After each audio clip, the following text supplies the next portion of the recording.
Hi, I'm David, and I'm back with Magic ManaStrike. This is my 4th day of playing with the new Koth Planeswalker, released in the Koth season, and before we get started, I want to go over one change that I'm going to make for my deck today. I have found that the Clockwork Beetle hasn't been performing too great for me if I watch my previous videos, and the Clockwork Beetle has 101 attack right here, and each beetle has 221 health, and it summons 3 beetles.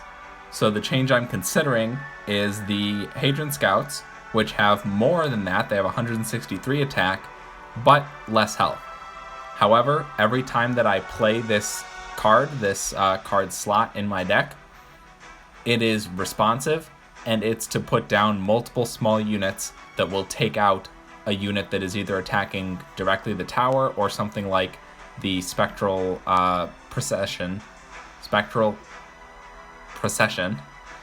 which summons 6 white spirits in a certain area of the battlefield. So I care more about the attack than the health of these units, and the biggest change is that the Hedron Scouts are not flying. So if I'm struggling to respond to an air unit, the Hedron Scouts won't help. If I'm facing a meta of Reaver Demon decks and Other Squall decks and things like that, I might have to undo this change or consider switching a different card out.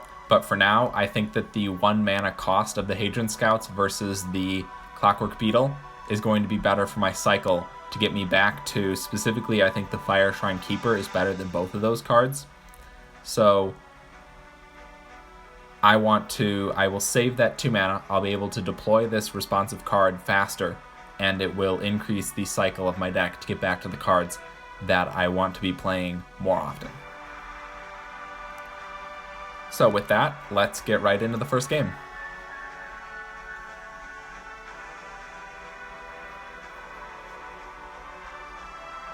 Okay, we're playing a Dovin.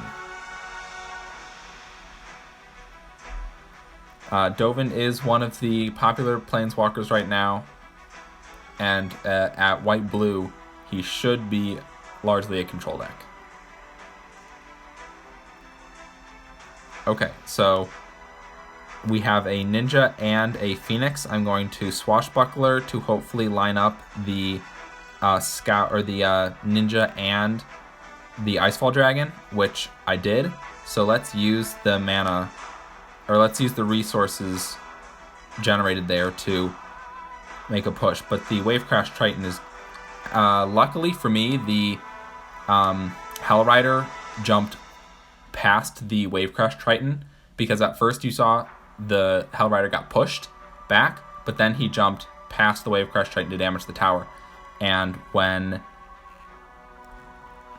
Hellrider jumps, he stuns the units in the area. So that jump and stun was pretty critical.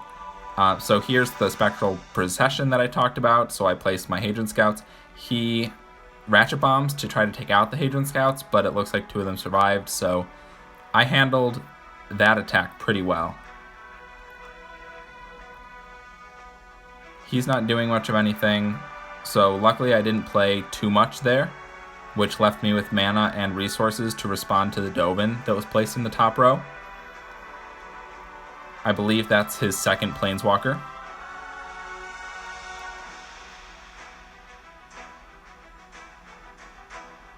I don't think the Wavecrash Triton can attack air units, so hopefully this Phoenix can take out the Wavecrash Triton without being damaged. And there's a Dovin again, so I'll respond with Koth, because I don't have my other AoE units, the Fire Shrine Keeper or the Shivan Dragon. So unfortunately I didn't respond fast enough to the Spectral Procession, and it took down my tower. At the same time, when I made my Goblin Artillery and Hellrider push in the top row, he happened to place a Dovin right then. So it was not very good for me. You'll notice I did not line up my Swashbuckler very well there. Okay, he just used his Ratchet Bomb, so I can place the Hedron Scouts to take out the Ninja of the Deep Hours.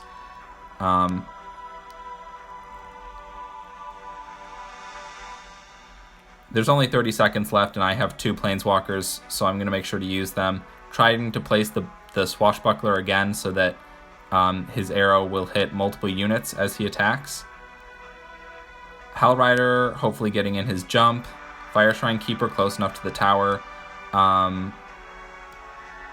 He has the Sphinx that I was playing with before, which did confuse my units, but luckily the Hellrider didn't even die from that confusion. So let's place another Hellrider, try to take the tower. We got the tower without the Hellrider.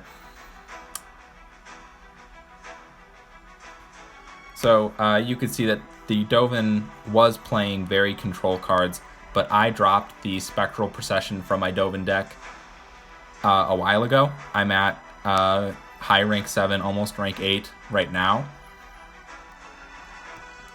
But, okay. I'm at high rank 7, almost rank 8 right now. And to get a lot of this way, I did play Dovin. And I used the Spectral Procession while I was free to play at lower ranks.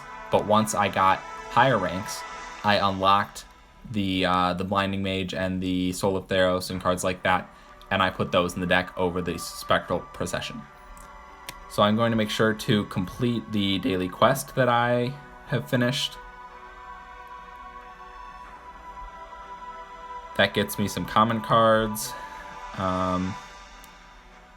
Goblin Artillery and Hedron Scouts. So I also got an Ashcloud Phoenix card in the booster. So I'm just checking to see if that was enough to upgrade any of my units. It's not. There's no green arrows in my deck. So it is always nice to get cards that I'm playing at the moment, though, because the only way that you upgrade cards is by unlocking those boosters. So some people will say that this game is pay to win, and to a certain extent it is. You can put money into purchasing gems or gold, buy boosters directly, and unlock cards and rank up your individual cards faster, but I'm holding my own as a free-to-play player. So I know I'm sitting at 10 mana, but he's not doing anything, so I guess I'll send in a Hellrider, prompt him. Easiest thing to respond there is with the Hedron Scouts for 1 mana. They should take that thing out. So I think I have a mana advantage here. He has spent 3 and 3, which is 6, and I have spent 5. In addition, okay, that's unfortunate because I used the card that I want to respond to Spectral Procession with to deal with the Goblin Artillery. I'll place my own Goblin Artillery and Koth and probably a Hellrider, and then Stormfleet Swashbuckler to arrow shoot those. Well, if the Phoenix... Okay, there we go. So I should have gotten my angle better on that one. His first arrow could have, in theory, hit both units, but it didn't. So I'm trying to wait for Shivan Dragon in the top row because Shivan Dragon is an AoE unit that can attack the ground from the air. So I was really trying to build up 7 mana for it. And I placed that Fire Shrine Keeper so that the tower did not attack Dovin, or not Dovin, Koth, my Planeswalker, but Shock did take out my Planeswalker. Okay, we have a Blinding Mage to deal with in the top row. Hopefully the Buccaneer will take it out. Awesome, that was exactly what I had hoped for. And with 1 minute left, I will start my push on the bottom with Koth. And Fire Shrine Keeper was not necessarily expected, but it's what came up, so I used it. And for now that I've made that push, I will just wait. I have 7, so I'll play the dragon. I'll put Koth down here to distract Nahiri. So you saw I almost played my Buccaneer there. And if I had, I wouldn't have this response to the top row that I have right now. So luckily I held back and gave it a second thought and realized that I could handle the slight damage and not have to place the Buccaneer here. I do have to place the Buccaneer to kill Nahiri. Okay, I was impatient. I should have again waited because I did not need to kill Nahiri with any extra unit the dragon had her. Let's just defend. We killed a second Sub-Guardian with, I believe, the Goblin Artillery that I placed on the bottom row. But the name of the game there was defense, not taking a second Sub-Guardian.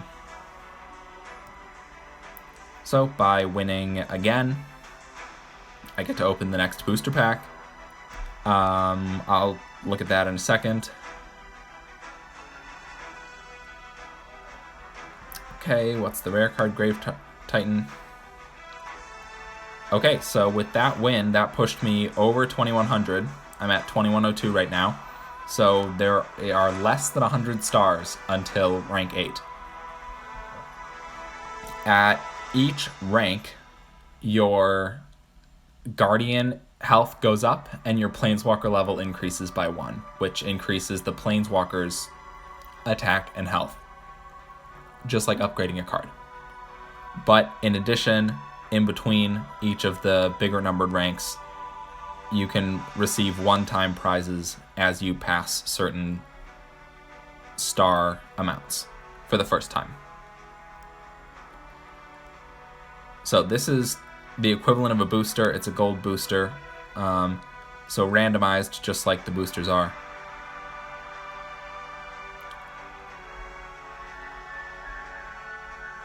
Okay, let's get into the next game.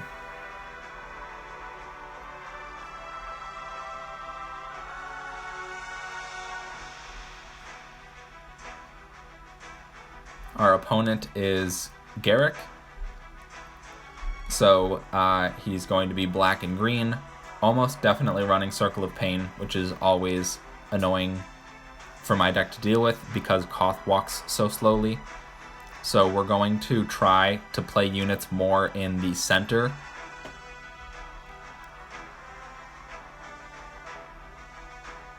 And not necessarily right next to the tower. Because if I place them right next to the tower, they'll get damaged by the Circle of Pain. So hopefully the Hedron Scouts can take out that Vengevine, but it kind of looks like the Vengevine dealt AoE damage and the Hedron Scouts just died. Hopefully the Shivan Dragon will take out that guy. I don't actually know what that guy does. Okay, since he placed a giant spider in the top row, I'm going to launch my typical aggressive strat of Goblin Artillery Hellrider. And as long as I'm not playing anything else, I can respond to his Vengevine Giant Spider with Planeswalker Fire Shrine, which I did. And there's an example of he picked his Circle of Pain so that it dealt damage to Koth and the tower. I'm going to make sure to use Koth's ability, but it was too late. That's my bad.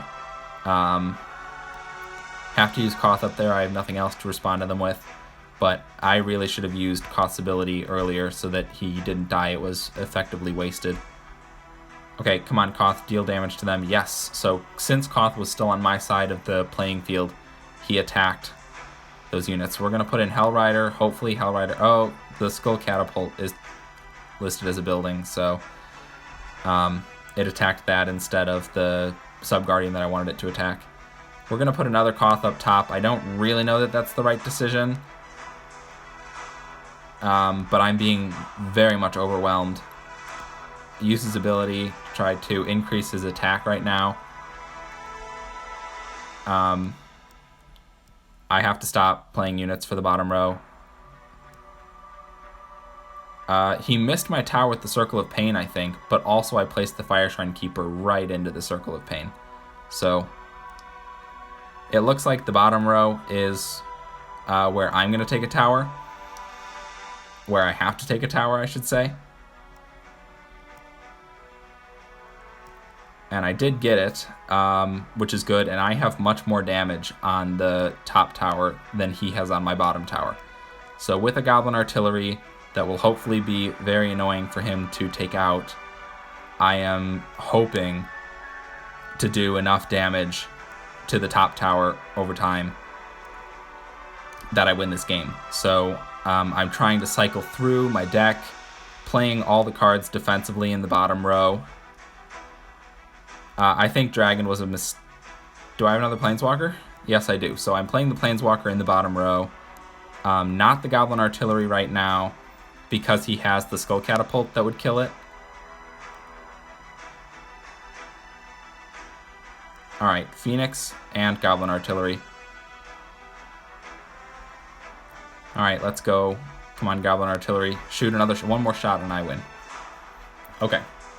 So I specifically waited to play the Goblin Artillery until the Skull Catapult was almost dead, so that I could play the Phoenix, kill the Skull Catapult, and the Goblin Artillery would launch its bombs at the Sub-Guardian. But I was really feeling overwhelmed by the forces in the bottom lane, and I just had to dump cards as I built mana up into that lower lane just to try to survive. I believe I completed the next daily quest. Oh, I had no more daily quests. It was just telling me that I have some rewards to receive. So Fury Blade Vampire isn't a red card that I play in this deck. So it looks like I have three more boosters to earn, but you earn the last booster and the Magic Pass booster at the same time.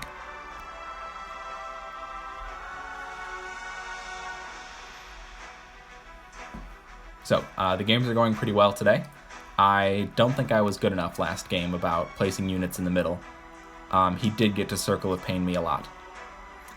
So this Planeswalker is Nahiri. She is going to be red and white cards.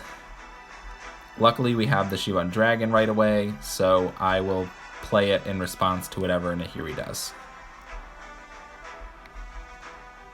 This is going to be a pretty good response to the Spectral Procession because the dragon is AoE. Did get to do some damage to the tower, but it's really not too bad. So he plays Haunted Guardian in the top row, and I want to say that's Star of Extinction. I'll do the aggressive units in the bottom. Okay, so he plays Blinding Mage. This deck does not have a response to Blinding Mage because there's no Ratchet Bomb or Shock. I'm going to put Koth in the top row. Swashbuckler and the AoE unit, because he just invested so much in the bottom row, and that's one of the more fun things I'm finding about this deck specifically is that you can put units into both lanes, especially the Goblin Artillery Hellrider combo. You can put it into one lane, force them to respond, and then put Koth and other units in the opposite lane than you just indicated you were committing to. And even if that's how last game I had so much damage on the other tower that he didn't have, is because I had done a little bit of damage to both towers throughout the game.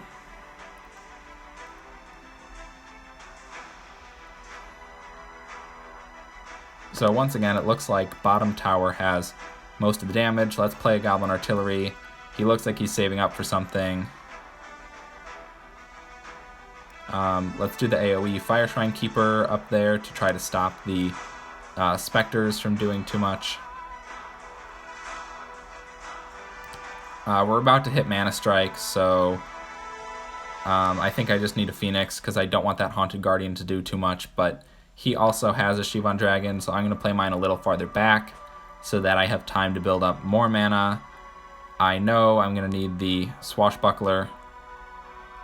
Let's do the Fire Shrine Keeper to try to take out the Blinding Mage. And at the same time, I have to start... Okay, I didn't need to put the Hellrider down there. Oh, alright. Turns out it was pretty good that I did. Stop his Planeswalker with my Planeswalker, and Shivan Dragon was expensive, but I didn't have the Hedron Scouts or the Fire Shrine Keeper to stop the Spectral Procession, so I needed to play the Dragon. And it honestly looks like he might end up with my top tower because he has the Spectral Procession and the what I think is Star of Extinction.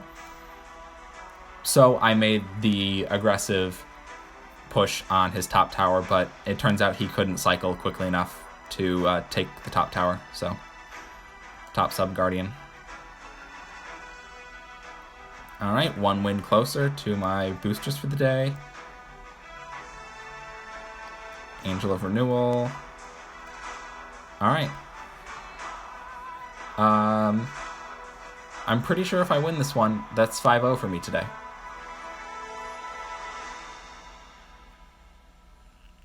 So, not to jinx it or anything.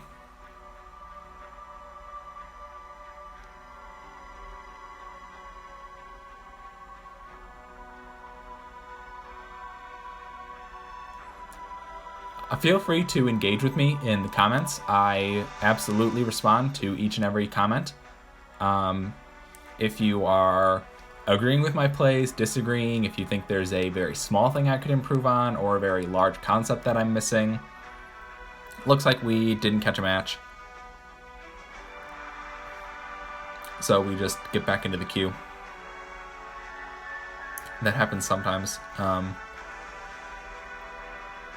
Generally, if you're waiting for about 30 seconds and haven't found a match, you get dropped from the queue. I hope that's a sign of good matchmaking. Like right now, I'm playing someone who's at 2197 stars and I'm at 2153 stars, so within 50 or so stars of me, and this player is a Sorin player. So he's going to be playing white and black mana.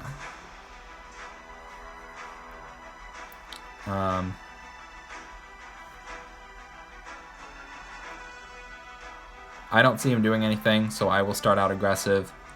Hopefully he took that bait, because this Sorin doesn't look like it's... Okay, so I was wrong. He did use the Sorin. I think the Hedron Scouts are going to be correct here. He plays Sorin again, so I'm going to drop a... Koth? No, not Koth. I already have used Koth in the top row, so... he did kind of get a bait on me here, where I invested too much in the top row and he was able to turn it right around and take the bottom tower. I don't have nearly enough damage on the top tower for that to have worked, so here he goes again. Let's try to stop Sorin with what we have. It's not looking good. Well, we do have the bottom tower, so that's something. I'm probably have to play the next Koth as soon as this Koth dies. No, I don't. Okay, good thing I waited there. So at this point, with the push that just happened on the bottom row, I have the advantage. So I'm playing my dragon, playing my Koth. I don't want him to start summoning units here, which he did. He summoned the crows. Summoned the Haunted Guardian, but I think Sorin's almost dead. So I have the response there. As soon as Blinding Mage attacks, I can play the Hedron Scouts, who will just nip away at his very low health total. So, he has been able to put out many, many units at a time, which is why I expect that in this ManaStrike, he's going to use the Sorin that he gets to throw everything he has at me. So I'm not playing my aggressive cards, which does limit me down to only 2 cards at a time right now. So I'm cycling through them pretty much as fast as I can. Playing the Koth here to try to give me more time to build up to the Shivan Dragon. Because again, I'm not using the Goblin Artillery or the Hell Rider. They would not be doing anything right now. Now they will, because my units have beaten his. The Goblin Artillery should be able to just sit there and launch his bombs at the tower. Let's see if in 8 seconds I can take this for the extra star, but I think it's unlikely to deal 3,000 damage in 3 seconds. Yeah, we got about 2,000 of damage out of 3,000. But that's fine. I mean, I won the game anyway. So, as I said before, I'm pretty sure this makes me 5-0 for the day. So I really do see that I'm getting better playing Koth. And today, at least, I didn't face any of the flying-based decks. Yeah, we faced no Tezzeret. And we did face a Dobin, who uses some flying units, but without any of the flyers, the Hedron Scouts were absolutely the right choice. But do keep in mind, if you are using my deck list, that if you're facing a lot of flyers, the Hedron Scouts will do very, very little. And you probably want the Clockwork Beetle back, or Shock would be my next option. Ratchet Bomb is also a good one, depending on Shock or Ratchet Bomb. They both cost 3, but whichever one you think is more effective. If you need the stun from the Shock, pick Shock. If you just need the AoE damage, Ratchet Bomb does more. So overall, I liked the substitution today, but I am keeping in mind that the Hedron Scout slot is the flex slot of my current iteration of the Koth deck. So thank you for watching, and please consider subscribing. I will hopefully post another Koth video in a couple days.